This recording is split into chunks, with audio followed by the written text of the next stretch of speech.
Hello friends, welcome back to my YouTube channel. So आज हम करने वाले हैं क्लास 11 चैप्टर नंबर 1 सेट्स का पार्ट 2। सो इसमें हम आगे की फर्दर डेफिनेशंस करेंगे। इस सबसे पहले हमारे पास डेफिनेशन आती है सबसेट्स की। इसको हम एक एग्जांपल से समझते हैं। यहाँ पे x is equals to set of all students in your school and y is equals to set of all students in your class. तो हमारे पास यहाँ पे दो सेट्स हैं। x उन बच्चों का सेट है जो मतलब पूरे बच्चे आपके स्कूल में पढ़ते हैं, और y उन बच्चों का सेट है जो आपकी क्लास में पढ़ते हैं। Here set y said to be a subset of set x। यहाँ पर जो सेट y है उसको हम बोलेंगे सबसेट ऑफ x, क्योंकि y के जितने भी एलिमेंट्स हैं, मतलब जितने बच्चे आपके स्कूल में पढ़ते हैं, वो सारे एलिमेंट जितने भी एलिमेंट्स हैं सेट x में उसमें आ जाते हैं। आपकी क्लास में जितने बच्चे पढ़ते हैं वो सारे बच्चे आपके स्कूल में भी पढ़ते हैं। The fact that y is subset of x is expressed is the symbol of y subset x। ये जो सिंबल है ये सबसेट के लिए यूज़ होता है। उसके बाद है intervals of subset of r, bracket a, b। इसको ये वाली जो ब्रैकेट होती है इसको बोलते हैं क्लोज ब्रैकेट। इसका मतलब है इसमें a से जो x है वो a से बड़ा और a के इक्वल भी हो सकता है, और जो x है वो b से छोटा होना चाहिए और b के इक्वल भी हो सकता है। उसके बाद क्लोज ब्रैकेट a, b और ओपन ब्रैकेट। इसका मतलब है जो x है वो या तो a से बड़ा होना चाहिए या फिर a के इक्वल होना चाहिए, और b से छोटा होना चाहिए पर वो b के इक्वल नहीं हो सकता। उसके बाद है open bracket a, b।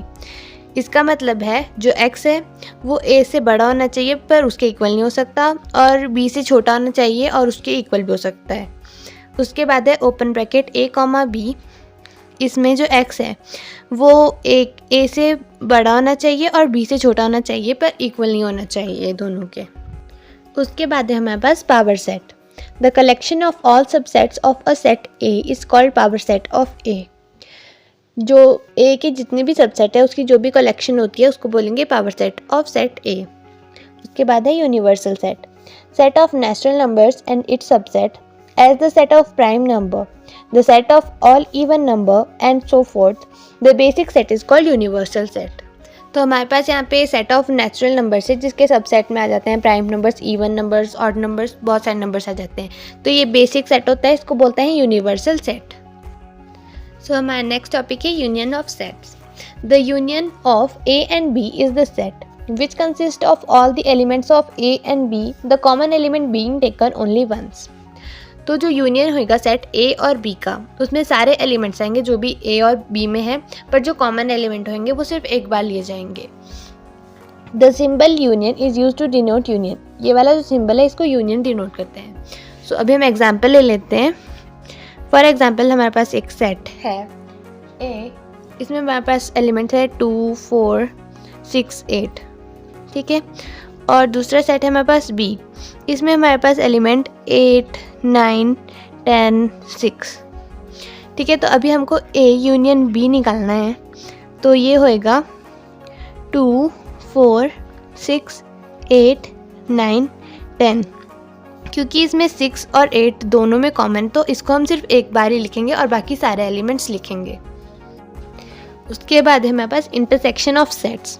The intersection of sets A and B is the set of all elements which are common to both A and B। intersection of set A और B वो होएगा जिसमें A और B दोनों में जो common elements है वो ही आएंगे। The symbol intersection is used to denote the intersection। ये वाला symbol intersection को denote करने के लिए यूज़ करते हैं। अभी हम इसका भी एग्जाम्पल ले लेते हैं। फॉर एग्जाम्पल हमारे पास एक सेट है A जिसमें हमारे पास 1, 2, 3, 4, 5, 6 ये एलिमेंट्स है। दूसरा हमारे पास है B जिसमें हमारे पास 4, 1, 2, 7, 8, ठीक है। अब हमने A इंटरसेक्शन B निकालना है, तो इसमें कॉमन कौन कौन है दोनों में?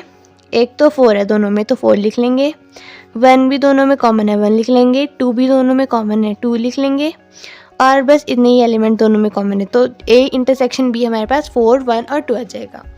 आज की वीडियो में बस इतना ही। इससे नेक्स्ट हम पढ़ेंगे अगली वीडियो में। Thank you for watching.